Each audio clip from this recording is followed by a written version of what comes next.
Welcome to the Strong, Single and Human podcast, a real look at single parenting, how to navigate the ups and downs of life with kids on your own while keeping sane. We cover all manner of subjects from domestic violence, dealing with childhood trauma, through to fussy eaters and how to help your kids become resilient. I'm your host, Claire Martin. Welcome. This week's guest is Brenda Millar, who spoke to us a few weeks ago about the Kid Code 30-second parenting strategies to help us calm our children down and calm ourselves down so that we can get through temper tantrums and various different other things that the kids throw at us. Brenda has taught conscious conflict resolution in 6 countries, and she is also the author of 4 books, which I spoke about last time. She's the author of The Kid Code, 30-second parenting strategies, which we spoke about on the last podcast, Blessing Mistakes, Tuskie's Travels, and Bully-proofing Yourself and Your Kids. And this week, we're going to be talking about bully-proofing yourself and your kids. So hi, Brenda Millar. Thank you for joining us. Thanks for coming back and talking to us regarding bully-proofing yourself and your kids. Thank you so much for having me. I'm wonderful today. How about you? Awesome. I'm really good. Thank you. So bullying. What? I'm going to start off with a really simple question, right? What is bullying? The really simple answer to that is it's a power grab that's repeated with intent to cause harm. Wow. Wow. Okay. All right. How do we translate that into our kids though? So what is it for our kids? What's bullying in the school as such, or for our kids? Well, actually I can't, so I don't want to actually just highlight bullying in school, because bullying can happen anywhere, can't it? It does. In fact, it can happen at home, it can happen in the street, it can happen at the park, it can happen in the shops. And it happens to us as well as adults. It's not something that you just deal with as a child. It basically happens to all of us, doesn't it? It really does. And that's why I wrote this book, because I call it the Little Book of Peaceful Power. And it has strategies that will either, there's many different ways we can look at this, Claire. One is we can take the target off of our back by doing these strategies and end the bullying in our own experience. We can teach our kids these strategies and teach them how to meet and defeat a bully.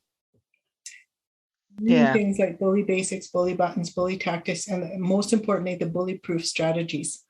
And then the other way is, if you have a child who is a bully, or even you are a bully, like if I'm a bully, if any of your listeners know, because actually we all have an inner bully, it's that voice that, like, that was what I was going to say to you, is like, I think we've all of us, I don't think anyone is like pure, like, been bullied and not been the bully, right? I feel sure that there have always been times where, I can't think off the top of my head, but I'm sure I have been bullying or a bully at some point in my life. But I've also been a victim of bullying as well. So it does. It happens everywhere. Yeah.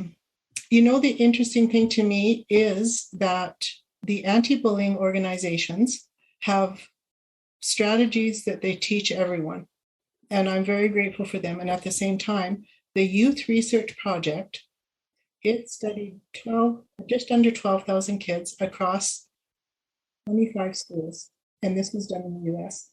And what they found, Claire, astounded me. And that's one of the reasons I wrote the book, because as you know, I taught conscious conflict resolution in 6 countries. And what I realized was the conflict is the same all over, and bullying is a type of conflict.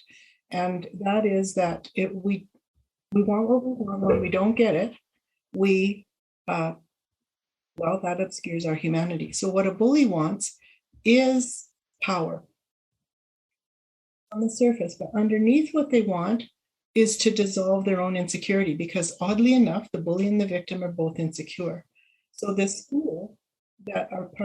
research nonprofit organization that wanted to know more about bullying I was so shocked when I read the results of that study because you know the traditional stop that you would say to a bully, hold the hand up in the universal sign of no or stop. 40 some percent of the time, that makes bullying worse.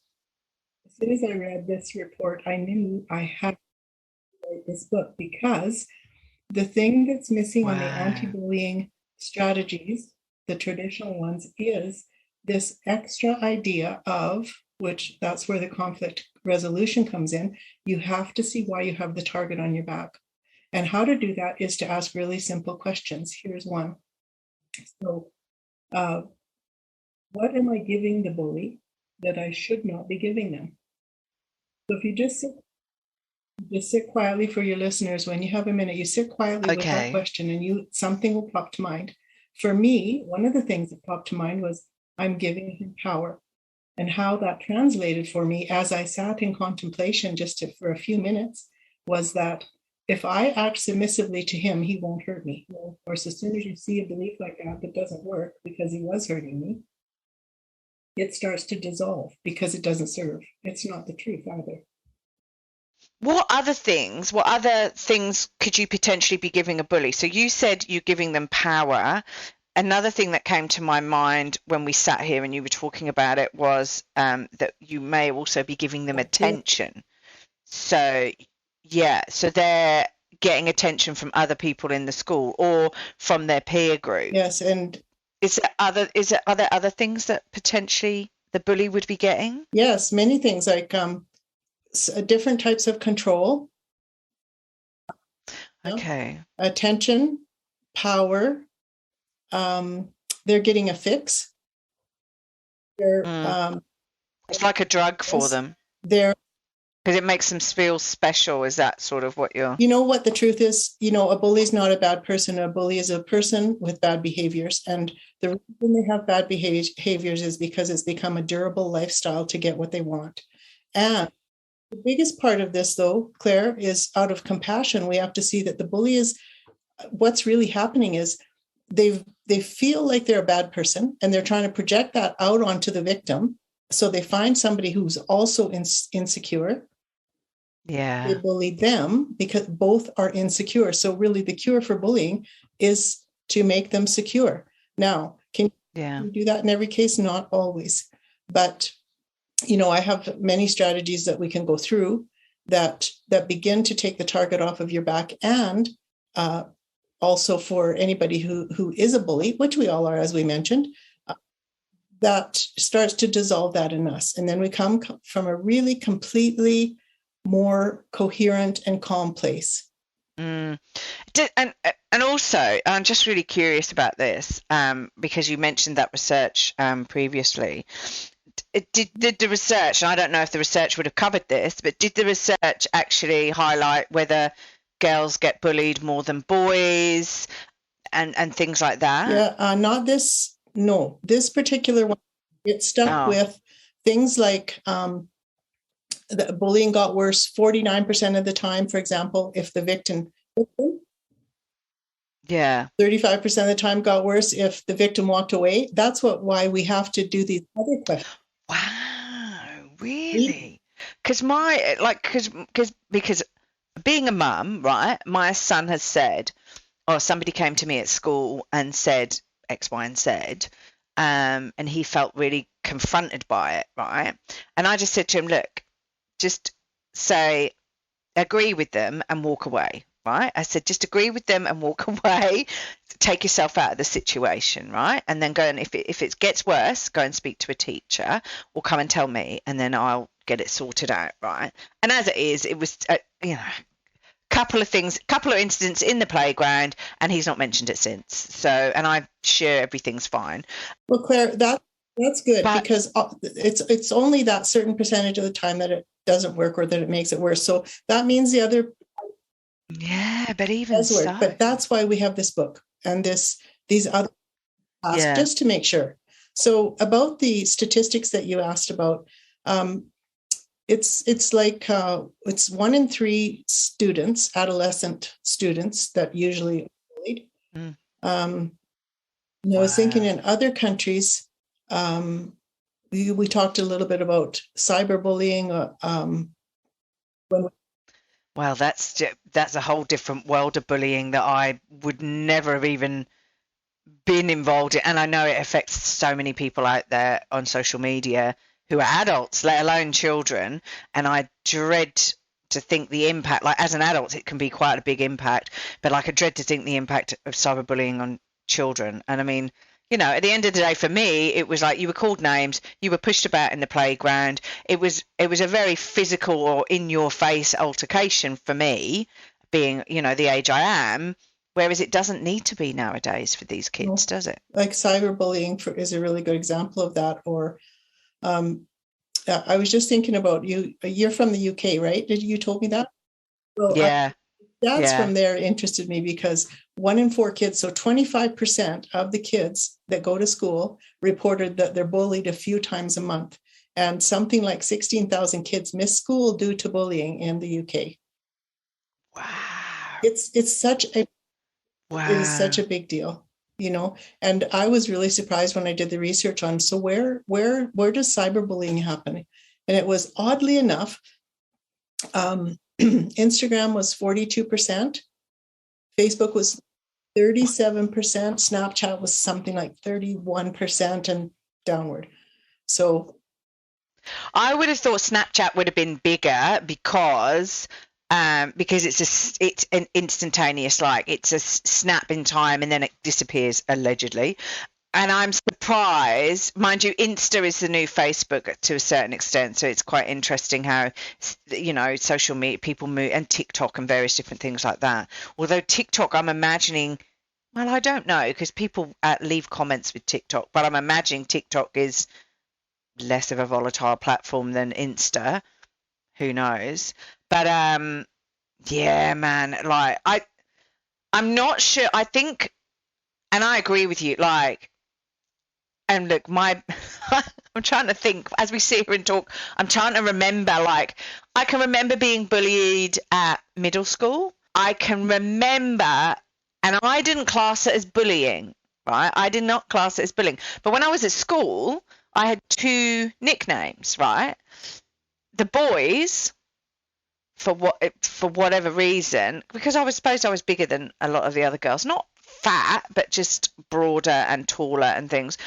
They used to call me Tank, but I was also quite solid. So, I mean, you just didn't mess with me, right? So I was quite solid, liked soccer, liked hockey, real sort of aggressive sports. Oh dear. And the boys all called me Tank. And even when I left school, boys that I used to go to school with, God love them, if any of them are listening to this, then thanks, guys. But and I'm sure, like, that was my nickname, right? And it affected me. Like, it affected me, but it was like, yes, I laugh about it now, but it did affect me then because I was, it's a, what's the word I'm looking for? It's a poke at your psyche, right? Like if I was built like, I mean, I don't know, I was armored plated and I could go through anything. I don't know what that means. I don't even know why they called me Tank. But anyway, and then everyone else called me this nice fluffy, the girls called me this nice fluffy, like girly name, right? Which was great. And that was cool. And that was just sort of like term of endearment, right? But it is like, but that's just a name that stuck with me that I got called all the way through. Like even now, I'm sure they would know me as that name, and I'm like 50, right? But that is a form of bullying, isn't it? Because it is a form of poking your psyche, yes, isn't it? it is, and it causes pain, yeah, and then it's up to us to work out any pain we have from bullying for sure, because nobody else can work it out for us, and it's up to us to help our kids work it out. And I was just thinking about, I remember the Canadian stats on workers. We talked a little bit about workers. It can happen in the workplace. Well, 40% of Canadians experience bullying on a weekly basis. I just, it's crazy. And I'm like, my day job is in the IT industry, and I'm working in a male orientated environment, and I have been. I've had sexism, I've had bullying, there's a whole myriad of different things that I've experienced in the workplace. and especially as I was contracting as well, so it's frightening. And it's not just me. I've had male work colleagues as well go through and be bullied as well. It's frightening. It's frightening. Do you think it's got worse though? Do you Oh, think yes. it's got worse over time? Oh, really? I was just speaking with Nigeria, and they're hoping to get some kid code teachers there to help, because bullying in that country turns to murder very quickly. And of course, that needs, and serious bullying does turn to murder. I was reading, Claire, speaking of the word gobstop that when we were chatting earlier, was something like 1 in 5 Canadian women are killed weekly, once a week, by their partner. Now, I have to look it up, but that's partly if they had recognized both that they were being bullied and that they're with, somebody who needs some psychological help. And if they knew some of these strategies to help themselves get clear about, well, I need to get myself out of an abusive situation here. And that's why, bully buttons is really important. Bully basics, bully, what pushes somebody buttons. If you think about, somebody, think about their ex. Yeah. Think about, how to push the button. If you think about it for a minute and bring that into your consciousness, you know how to poke them, their weak spots. Yeah. I was just trying to, 1 in 3 women, so this is the statistics on it in Australia, right? On average, one woman, sorry, I'm just trying to get this information. So on average, 1 woman a week is murdered in Australia by her current or former partner.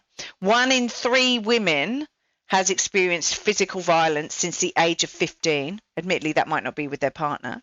1 in 5 experienced sexual violence since the age of 15. And 1 in 4 has experienced physical sexual violence by a current or former partner. That's women. Admittedly, a lot of these are women. I do wonder what it would be if I said men, which would be interesting. I'll type that in and find out what that comes up with. That there, that alone, Claire, that determines that this work is really tremendously important for people to do and get very proactive about it. And one thing you can do is role play, you and your kids, because if you do that, you put a bully on your radar, because you learn things that they'll say, things that they'll do. And then you teach the kids the strategies. And why? Because once the bully's on their radar, they'll go, hey, I'm being bullied. And they can recognize it. And then the next step is they'll know what to do. They can try any one of the strategies. They can go home. You always record and report with any bullying, and then do several strategies with every single bullying event. And then that slowly over time, what you do is bring yourself into well-being. That's the fear. And most important, because if we're not clear and coherent and know what to do when we're being bullied, it's like you get into this hopeless, helpless victim, and victims end up becoming very violent. Byron Katie says victims are the most violent people on the planet. And I went, we are not. and then that was very confrontational of you, Brenda. Yes, it was. and then I stopped and realized, and I went, oh my goodness, that is so true. And how I proved it to myself was that I wish the bully so much harm, Claire. That's violence. And so, yes, that smartened me up right away, quick to realize that. I agree with you. And it's just strange, because I actually think I pity and I feel really bad for the kids that are being bullied, because it's horrendous and their lives are made. Some kids' lives are made hell. It's varying. I think they're varying different degrees of bullying, but no bullying's good, right? And and our government isn't that great at bullying in the workplace either. They really need to step up a mark. But I do feel for the bullies, right? Because the bullies therefore are lacking something and do need special care. And I think they get labelled and they make it a worse situation. Yes. We're making it a worse situation for the bullies. We're not actually helping them or assisting them. So it just perpetuates. In a week or so, my website will have free resources on it. And it's one sheet is called, it's a support sheet, and it's called Bully Proof Strategies Support Sheet, what to do if your child is being bullied. And then the other one is called Dissolving the Bully in Your Child. So both of those are free for parents. And I really think that we need to teach classes all over the world about this, because, the stats you read out, Claire, they're alarming. And it's frightening. And I actually wonder why bullying has increased. Is it because social media enables us to be the faceless people? So it's a lot harder to bully someone when you're in the physical vicinity of them, okay, right? When you're sitting at home, having a glass of wine, surfing around on the internet, and you don't actually agree with somebody's point of view, it's a lot easier being a faceless bully and typing it and trolling people and not actually consider like that. But then I also actually do wonder, because of our lifestyle, our environment and everything like that, and I'm a single mum, right? So I have to work full time as well as, look after my child and all the various different things. And I have to earn money, because if I don't earn money, we don't eat. We don't have a house. We have nothing, right? He doesn't get to do the things that he needs to and wants to do. He doesn't have clothes, right?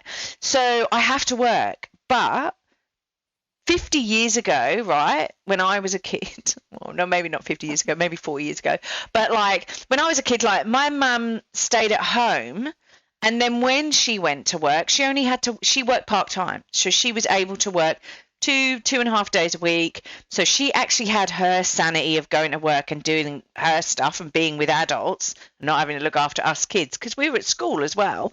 But then she also had a couple of days at home, so she could, be there for us. And the mum and dad supported us and took us everywhere as such, and that was good. But I had my mum and my dad there some of the time, and I wonder if we're lacking that. And so therefore, and also I'm in a different country. So I don't have that family network around so that my child can go and stay at the grandparents when I need to go out and do, So I just wonder if, because our world is so fast paced and so crazy at the moment, that we've actually contributed to the bullying situation. I don't know. I don't. What are your thoughts on that? I think definitely what you've said, and I would add that it's become a durable style, a durable lifestyle, a durable behavior, and because it can be very challenging to stand up to a bully. So and they know this. So that's one of the things that I love to teach people. This is so obvious, Claire. So the very first thing you teach your kids, and you remember yourself, is that you don't believe a bully. Because remember how bullies will say, well, you know what bullies say. So bullies will say things like, you should never have been born. And I would encourage anyone to, as soon as a bully says anything, yeah, exactly. For this example, you would say to yourself, just a minute, who's in charge of being born? It's not a bully. So that's just logic. And yet, oftentimes we'll believe a bully, will go like, but just a minute, maybe I'm not good enough. Maybe there is something wrong with me. No, you don't believe a bully because their intent is harm. So that's the first thing. And the second thing is, how we do the stop, as we talked about, the universal sign for no. But what we have to do with it is, hiya.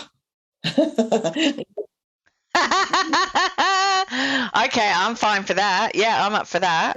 I'm not sure that would go down very well in a meeting, though. If I was in a meeting being bullied, I couldn't go, stop, hiya. But yeah, but as a kid, you can, as kids, they definitely could do that. Please let me know if you do it in a meeting. I'd like to know. Yeah. I'm hoping I wouldn't get to the point where I'd need to do that in a meeting, but yeah. So let me explain that one, because it's really valuable. Yeah. All kidding aside, if you've said no to a bully, when you're sure the bully is gone, the bully can't see or hear you for sure. So after the event, you take the Superman stance. You put on your Superman or Superwoman cape, or you just put your arms on your hips, your hands on your hips, and you put your chin up. Yeah. You take that stance. Why? Because it connects with a part of the brain and a part of your true nature that reassures you that you are not helpless. You're not powerless.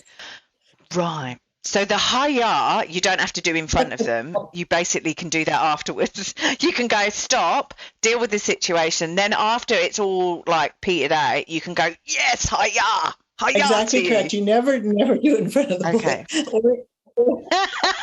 Because then you might provoke them to Yes, punch that's right. you. And also, you never do it in a meeting. Well, Unless don't tempt me. unless you Don't do, tempt then me. you let me know. So you know the hiya one is do you remember? No, but that's good because even doing it as a joke, right? Even doing it as a joke now, it's changed my state, right? Even doing it as a joke with you now, it's changed my state because it sort of elevates It does, you. Claire. Nice word. And Yeah. really important here is when you think of this, the hiya or the Superman stance. I remember Jackie Chan. He was a martial artist. Do you remember him? Yeah, I love Jackie Chan. Well, he was Yeah. bullied. He's got a bit of an attitude, but yeah, no, it's okay. He's apparently not supposed to be a nice person out of the movies, but like, Well, don't he was quote me. bullied, and well, there we go. He never intervened or never said stop to the bully until one day he saw someone being bullied, and he intervened, and that stopped the bully.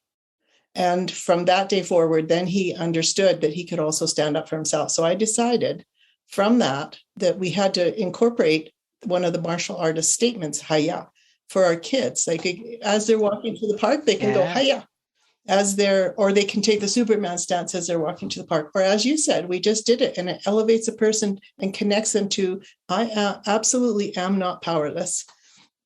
So you do. When you do it, you do feel stronger, and I have known that doing it says if you feel anxious or insecure in any situation, this is whether you're about to go on and talk in a presentation or to go and play sport, doing that Superman pose, it just changes your stance, just brings you up to, because you're lengthening your body, you're making yourself feel strong, and therefore it changes your state of mind. Yes, it really does. It's a very valuable tool to remember this every time after. So first thing is when you're bullied, you try one of the strategies, which is stop, this is not okay. And hopefully you have people around you and you ask them to help you. And then when you get home, you have to do some of these strategies about why do you have a target on your back. And even little kids are pretty good at this, like I've done this with kids as young as probably 12, maybe even younger, and they can very quickly understand that they have a contributing factor that they're unaware of at the time. But one of the theories, so go ahead. Sorry, carry on. No, carry on. Because carry on, and then I'll ask my question. There's so much I want to know, but carry on. So one of the cures for the bully and the victim is called Ubuntu. And I think we talked about that when we talked about the kid code. But I want to bring it up again because it's really valuable here. Here's why. So Ubuntu is a South African philosophy that ensures that your child maintains their respect and dignity during any conflict. Same for, it doesn't matter if they're the bully or the victim. And so in Africa, it's used to help perpetrators see that they're not bad people. And this is what they do. So imagine if your child comes home and tells you that they were bullied and it was kind of a serious event, it's been repeating. Then you know that your child is feeling insecure. And I don't know any human being who sometimes doesn't. So one of the strategies is you sit down with the child. Now in Africa, the whole village surrounds the perpetrator or the child or the victim for 2 days, Claire. And they say every good thing about that child or person who has either done or had wrong done to them. And this brings out, this actually just, again, it gets us in touch with that beautiful nature of ours that I talked about in the Kid Code podcast. So we do not have to do this for 2 days to make a child secure. So every time we have an opportunity to talk with the child, only when it's genuine, we tell them things that we really love about them. And this is part of growing gray matter in our brains by using gratitude in this way to help our kids. And Same thing for the victim. So if your child is the victim, same thing exactly. This dissolves their insecurity. The other thing is to find things they love to do, put it on your calendar, find things they're really good at, put that on your calendar, make sure there's time. These things keep growing the child's security. But to me, one of the most important things is learning the strategies. So here's another one I love. I just can't wait to share this with you because it's from the UK, and there's a young girl. She was 12 at the time, and her name is Nadia Sparks, and she would ride her bike to school, and she had a basket on her bike. So she would pick up garbage or recyclables and stuff and put them in her basket. And the bullies would call her names and throw stuff at her. And she went home and told her mom a few times, and they talked about it, and they decided what she would do is start a website. You know, that saying that says, if they throw stones at you, use them to build something. Well, that's what she did. Yeah. So she started a website, and this is multifaceted because it works in more ways than just what I'm about to say. She had, I think, 6,500 followers last time I looked. And now it's a place for people who are bullied to go. So the point is that if you take anything bad that's happened to you and you make sure that you turn it into something good. In other words, even if you just volunteer, if you get your child who's been a victim of a bully, you get them to volunteer. And again, I'll use an old adage, or proverb. It's a Hindu proverb that says, when you help your brother's boat to the shore, yours arrives too. So whether you've got a victim or a bully in your house, it's wonderful to get them volunteering because they'll have a lot of rewards and build a lot of security and lose a lot of their victimhood or bullying. Well, that was what I was thinking. Do you know, when you were talking about Ubuntu, is it Ubuntu? Yeah, Ubuntu. Ubuntu. When you were talking about that, and I was sitting here and I was just processing it through in my brain, and I sat there and I thought, I wonder if within our schools, if we are discovering a person, group of people that are bullying, whether it would be and I don't know if this happens in schools because my son's only in his second year at school, so I haven't got a clue, but whether that it would be better to actually take those bullies and get them to mentor and support younger kids. So on a one-on-one basis or whatever, obviously within a controlled environment and not shoving them out on the playground to go, right, you're going to be, but like, you know, so helping them read or helping them write, or to get the bullies actually helping, you know, the other people basically. And so they feel as though they're valued because they're helping these kids to do X, Y, and Z. I mean, I don't know if that would be effective with teenagers. Who knows? They're a whole different entity. But then with teenagers, I wonder if there needs to be something different regarding what they do, and whether it's more community-based, etc., etc. Yeah, I don't know. It's like, do these strategies that you've just stated, because I know we've directed them very much at children, but do these strategies then, do they translate for adults as well to help you? 100%. Yeah. Yeah. Yes, exactly. 100%. There's another thing that I want to share with you, and this will be really unpopular and it's really important. That is, as a parent, you have the authority. You're the parent. Tell your kids no to violent video games or movies. Yeah. And then there's two things here, two prongs, Claire. One is everything we've ever seen comes in or heard. Everything comes in through our senses from the very moment from before we're born. And that's stored in the unconscious mind. So if you've seen violence, the violence is going to come up sometime, somehow, some way, and disturb you. So violent games for kids are not good. What I'm speaking of is psychologically studied and can be proven.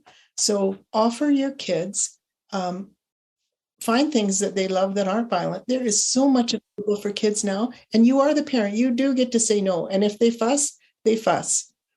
Oh, my son is exactly like that, right? Mummy, I want to play this game. And the problem I have with games at the moment that are geared at children 12 and under are that these games show adverts for other games that are not within that age range, right? So that are 17, 18, whatever, right?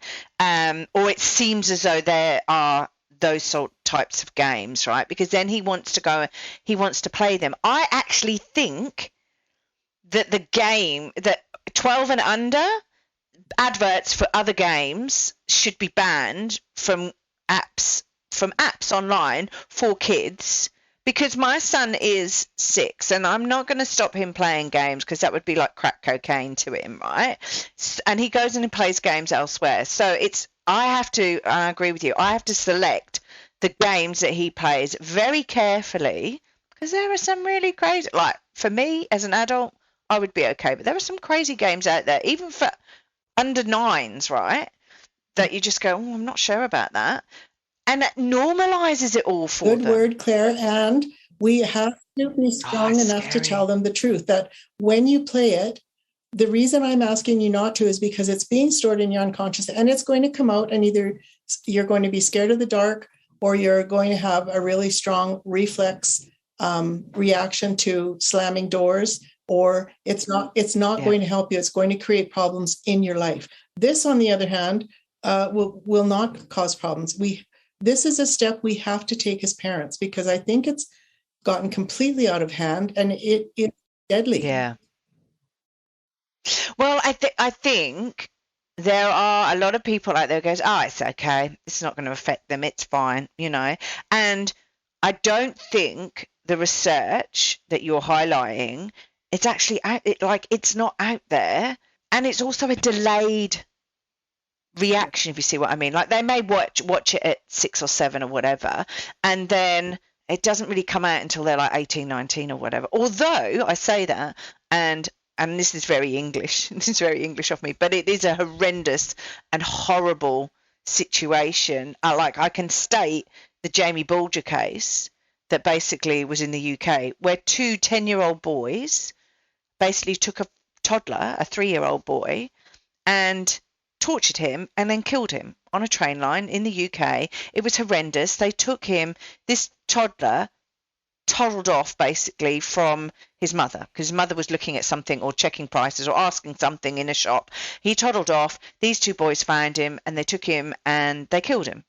And it was massively publicised in the UK. And it was horrendous. Like, the crimes and what they did to that poor kid was horrendous. But they actually link it back to these kids watching violent movies and violent video games, etc. And I don't know, I haven't seen any research on it, but I don't know, but it sort of normalized it for them to a certain extent. And although there was one of them that was the ringleader and it did do most of the act, the other one also was involved in it. And it's sort of like, these kids went home and just, they killed this kid and then they just went home, carried on their lives. And you go, Jesus, like, what the? Yeah. So it does affect, admittedly, that's maybe a drastic, like, it's, the extreme, it's one extreme, but it's still going to affect, I watched Jaws when I was, I don't know, maybe 12, 13. I might have been a bit older. I don't like going in the water now. And I live in Australia, right? So, but Jaws really affected me for several years because it was a threat that was there. And at my young age, it was terrifying. So Claire, that brings me to that's a nice segue to another point. Yeah. So the fear that we feel, bullies experience fear, although they will act out bravado. And victims will experience fear and act out fear more times than not. So with both of them, that one of the strategies, let's use the one you just used, because I'm also scared of sharks. Well, I think let's face it, most of us are, like, they do chompy and eat us. I think it might be a good thing to be scared of, but we don't need to be scared right now when we think about it. We don't need to be scared when we look out at the water. We don't need to be scared when we're in 6 inches of water at the ocean, right? So, but we are.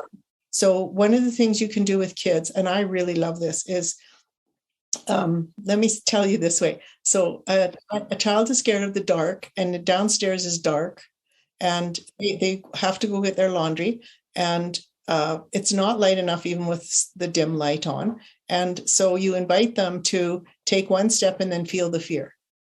And then they do it. You take another step and feel the fear. You take a third step and feel the fear. By the time they get to the bottom, not saying they might not run back and up and down a few times, but they eventually get to the bottom, they're laughing because there's no fear. There's nothing right now to fear. So with fear of any kind, there's several strategies that will help bullies and victims. One is, as a family, proactively identify your fears. So I'm scared of bees, for example, and not so much anymore because I've done this exercise, but every now and then it'll sneak in if one lands on me. And of course, you take practical action at all times. But if you think of a bee and it makes you scared, right then you invite yourself to feel that fear all the way out and notice that there's nothing to be scared of right now. This helps retrain the brain.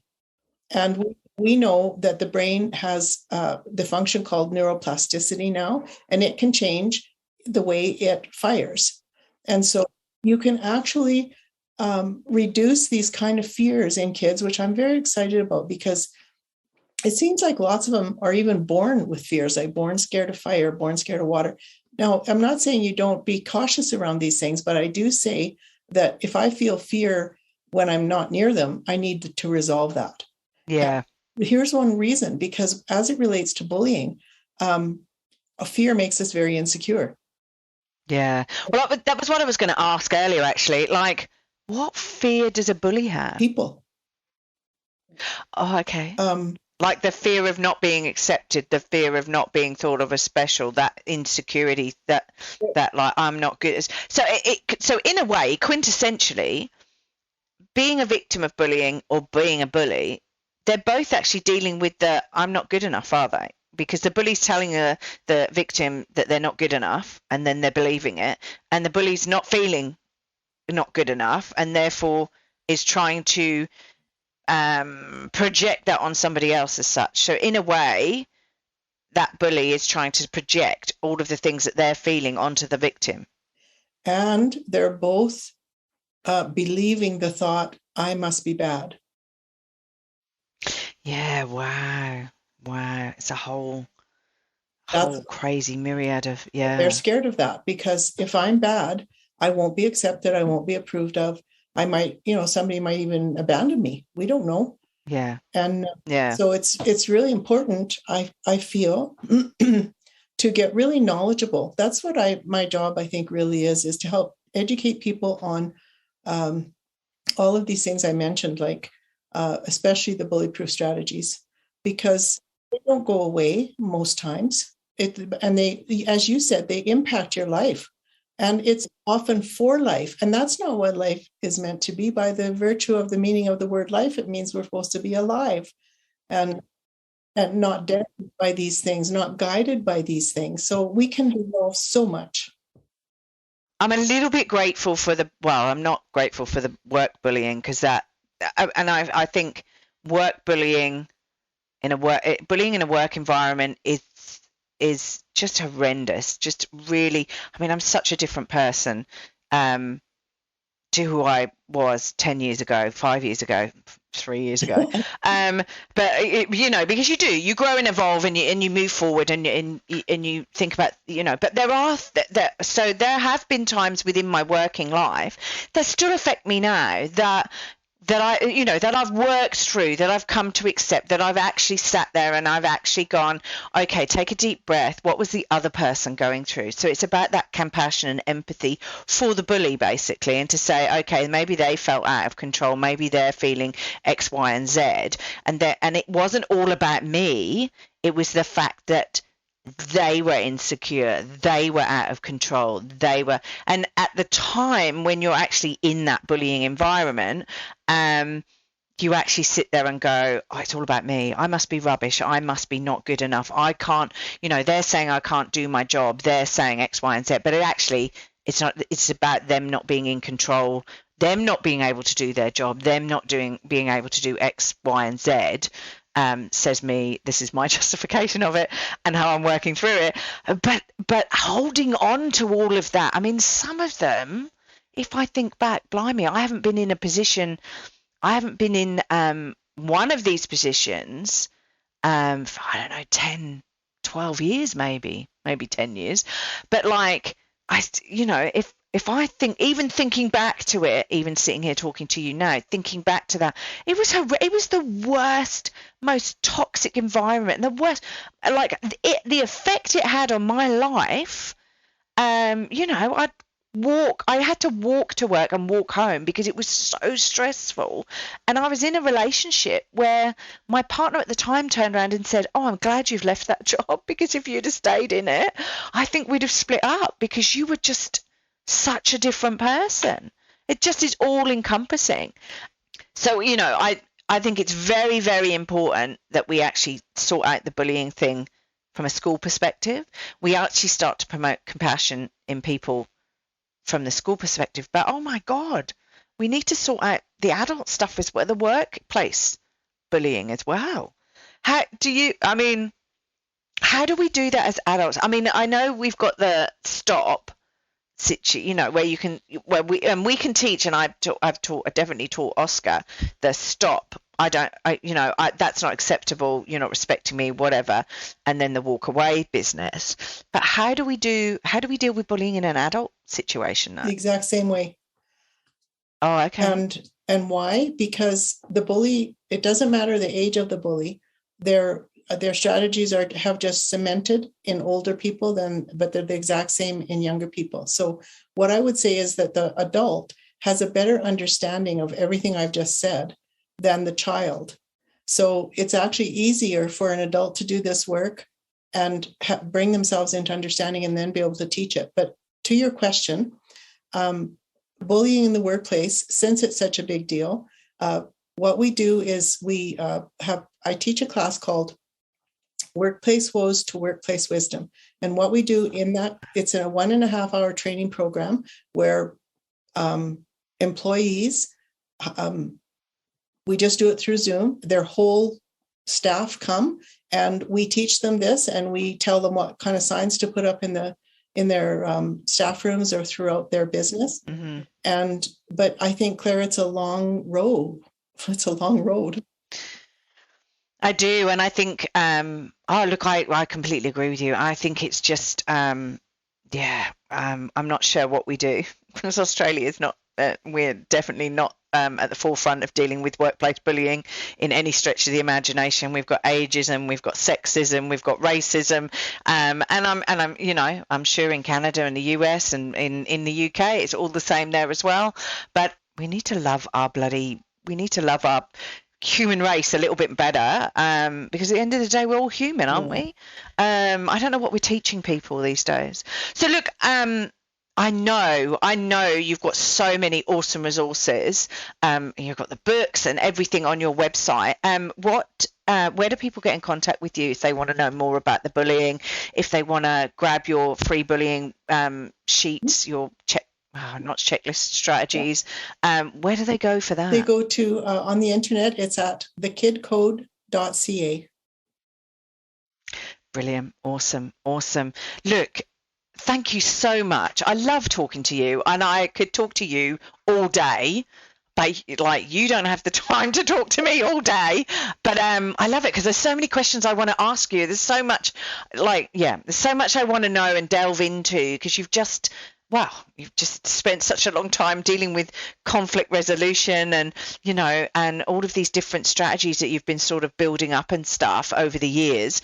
I normally ask the question about what superpower would you have, but I've already asked that to you because we asked you in the last podcast. So I suppose I've got a new one. Like, if you won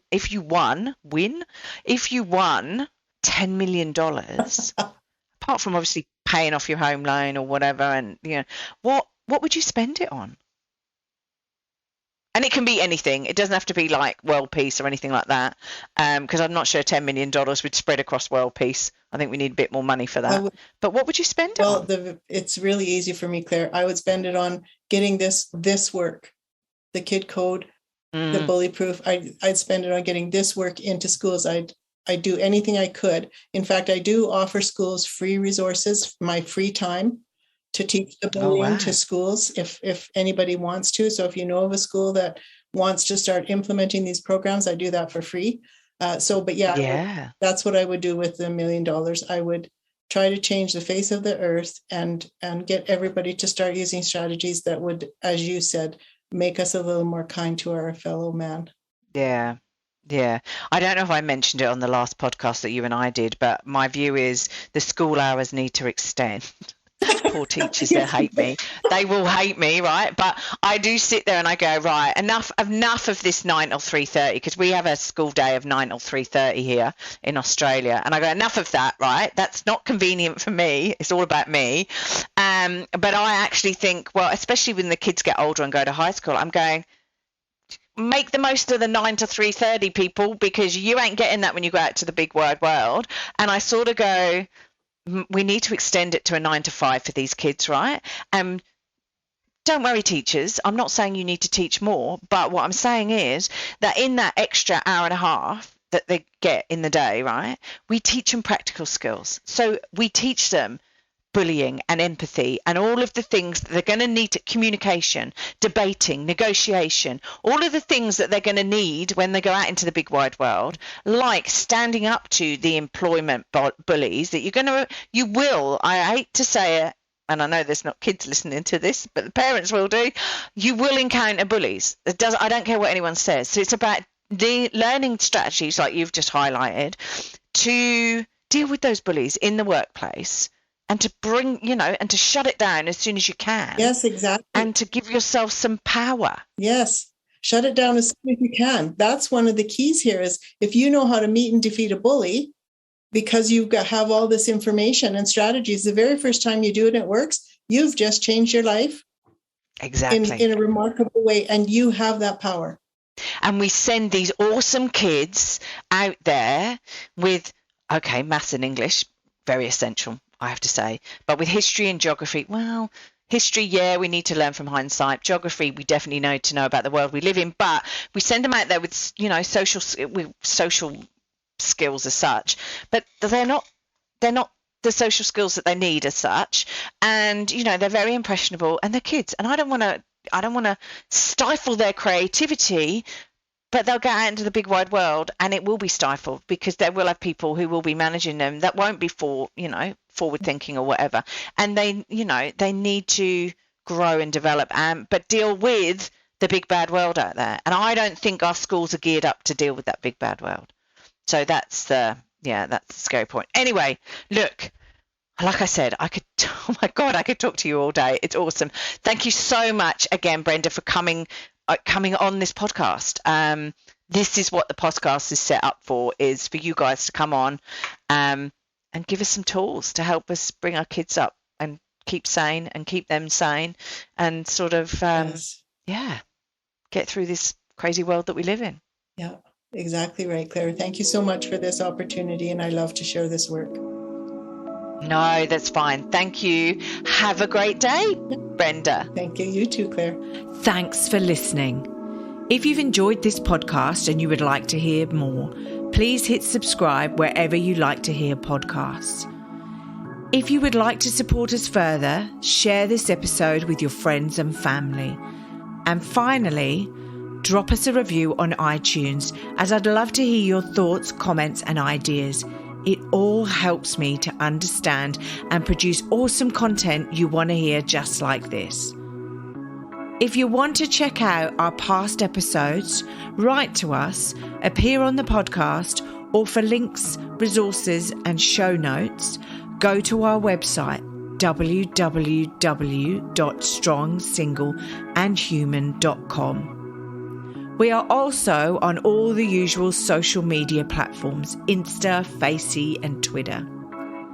I hope you have a wonderful week and I hope to see you back here again soon. Be kind to yourself and remember, no one is perfect.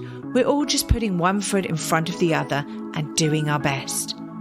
I'm Claire Martin, and you've been listening to the Strong, Single and Human podcast.